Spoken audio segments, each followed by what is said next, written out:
विजय चौक में सभी opposition leader की तरफ से गांधी प्रतिमा से यहाँ विजय चौक में हम लोग आए हैं मार्च करते। हम देश के लोगों को बताना चाहते हैं कि पूरे देश में अघोषित इमरजेंसी है। जिस तरह से माननीय हमारे सांसद लोकसभा राज्यसभा में जनहित के मुद्दे को उठाने का काम करते हैं, किसान के मुद्दे को, नौजवान के मुद्दे को, महंगाई के मुद्दे को, ये सरकार भग रही है। आज हम देख रहे हैं किसान अन्नदाता ऐसी ठंड में, हमारे बुंदेलखंड में, बांदा फतेहपुर में ऐसी ठंड में रात दिन मर रहा है। हमारे सांसद ऐसी ठंड में जो है गांधी प्रतिमा के सामने बैठे हैं और ये हिटलरशाही की सरकार हमारी बात नहीं सुन रही है। हम लोग भी असेंबली में रहे, लोकसभा में रहे, ऐसा कभी नहीं देखा। 2 दिन के लिए, 3 दिन के लिए सस्पेंड किया जाता था, फिर बहाल किया जाता था। लेकिन जिस तरह से हिटलरशाही की सरकार चल रही है, ये पूरी तरह से अलोकतांत्रिक है। हम लोग जो सारे लीडर, सारे पार्टी के लोग एकजुट है और यही मांग करते हैं कि ये भारतीय जनता पार्टी पूरी तरह से फेल हो गई है, योगी सरकार फेल हो गई है। इसीलिए दरवाजे दरवाजे मोदी जी को, देश के प्रधानमंत्री जी दरवाजे दरवाजे जिले जिले जा रहे हैं।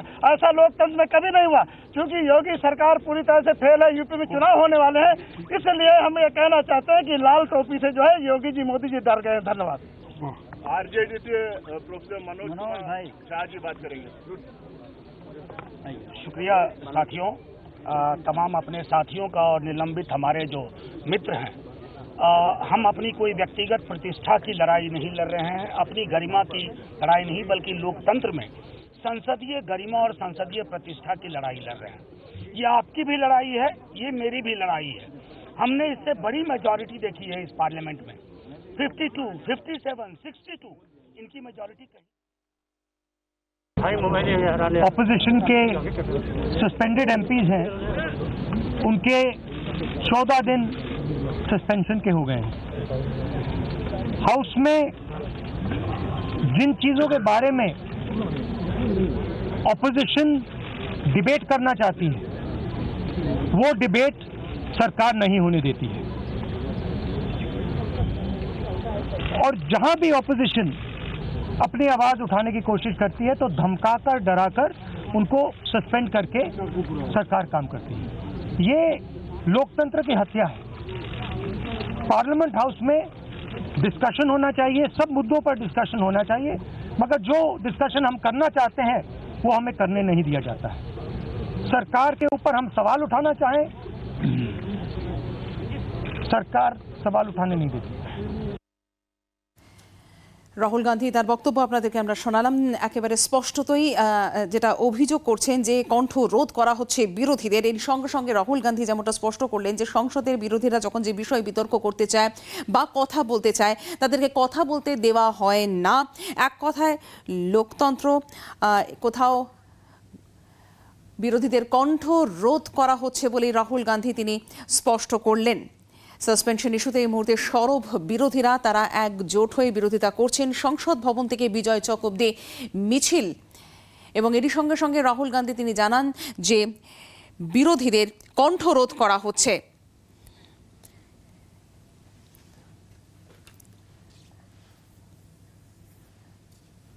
আর এর পাশাপাশি আপনাদেরকে জানাবো যে সংসদে ক্ষমা চাইলেই সাসপেনশন প্রত্যাহার করা হবে। সাসপেন্ড হওয়া 12 জন সাংসদের উদ্দেশ্যে ফের কথা বললেন মন্ত্রী প্রহ্লাদ যোশী। তিনি ফের কথা বললেন এবং তার দাবি উত্তরপ্রদেশে আবারও ক্ষমতায় আসবে বিজেপি।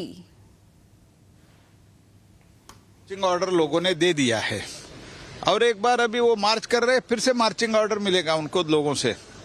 अभी जो होने वाला उत्तर प्रदेश चुनाव हो, आगे वाला 24 का चुनाव हो, फिर से मार्चिंग ऑर्डर उनको मिलने वाला है। इसलिए आज से ही शुरू किया है, क्योंकि जो कुछ भी किया है इसमें हम रिग्रेट व्यक्त नहीं करेंगे।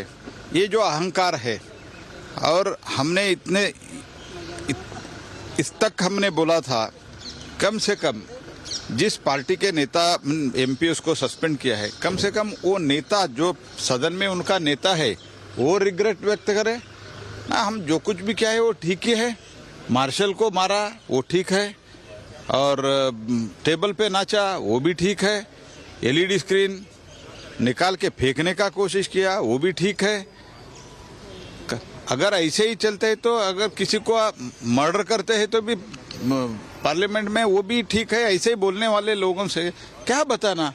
हमने सिर्फ ये बोला है कृपया आप माफी मांग के अंदर आइए, हम चर्चा चाहते हैं, इसलिए हम 3-4 बार कम से कम। প্রহ্লাদ যোশীর বক্তব্য আপনাদেরকে আমরা শোনালাম, যেটা একেবারে স্পষ্ট তিনি করছেন। আবারও তিনি বললেন যেটা সংসদে ক্ষমা চাইলে সাসপেনশন প্রত্যাহার করা হবে। সাসপেন্ড হওয়া 12 জন সংসদের উদ্দেশ্যে ফের একথা বললেন সংসদ বিষয়ক মন্ত্রী প্রহ্লাদ যোশী এবং তাই সঙ্গে সঙ্গে তিনি দাবি করলেন উত্তরপ্রদেশে আবারও ক্ষমতায় আসবে বিজেপি। অন্যদিকে যে ছবি আমরা দেখতে পাচ্ছি যে সাসপেনশন ইস্যুতে এই মুহূর্তে সরব বিরোধীরা সংসদ ভবন থেকে বিজয় চক অবধি মিছিল, পাশাপাশি কণ্ঠ রোধ করা হচ্ছে বিরোধীদের, স্পষ্ট করলেন রাহুল গান্ধী। একই সঙ্গে আলোচনায় বাধা দেওয়া হচ্ছেও বলেও তিনি অভিযোগ করলেন। সাসপেনশন ইস্যুতে সরব বিরোধীরা সংসদ ভবন থেকে বিজয় চক অবধি মিছিল। সংসদে বিরোধীরা যে বিষয়ে বিতর্ক করতে চায় তাদের কথা বলতে দেওয়া হচ্ছে না, এই অভিযোগ রাহুল গান্ধীর।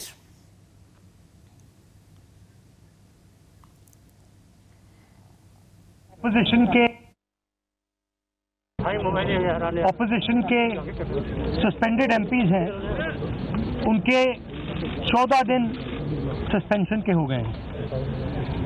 हाउस में जिन चीजों के बारे में ऑपोजिशन डिबेट करना चाहती है वो डिबेट सरकार नहीं होने देती है, और जहां भी ऑपोजिशन अपनी आवाज उठाने की कोशिश करती है तो धमकाकर डराकर उनको सस्पेंड करके सरकार काम करती है। ये लोकतंत्र की हत्या है। पार्लियामेंट हाउस में डिस्कशन होना चाहिए, सब मुद्दों पर डिस्कशन होना चाहिए, मगर जो डिस्कशन हम करना चाहते हैं वो हमें करने नहीं दिया जाता है। सरकार के ऊपर हम सवाल उठाना चाहें, सरकार सवाल उठाने नहीं देती। ये जो मोदी सरकार है 303 की घमंड में है, इसीलिए वो ऑपोजिशन को कुछ नहीं मानते, बोलने भी नहीं देते, 10-10 मिनट में बिल पास करवा देते। इसीलिए हमको उधर बात उठाने के लिए स्लोगन शाउट करना पड़ता, वेल में जाना पड़ता। देश को बचाने के लिए, कॉन्स्टिट्यूशन बचाने के लिए, फार्मर के लिए, पीपल के लिए, वर्कर्स के लिए हम वही फर्ज निभाए। और पिछले सेशन में 3 बार उन्होंने सस्पेंशन की, फिर भी उसको तसल्ली नहीं हुई। हम बोलेंगे चाहे 1,00,000 बार वो हमको सस्पेंड कर ले, हम अंदर हो या बाहर, जब चांस मिलेगा हम लड़ेंगे, हमारा बात हम बोलते रहेंगे।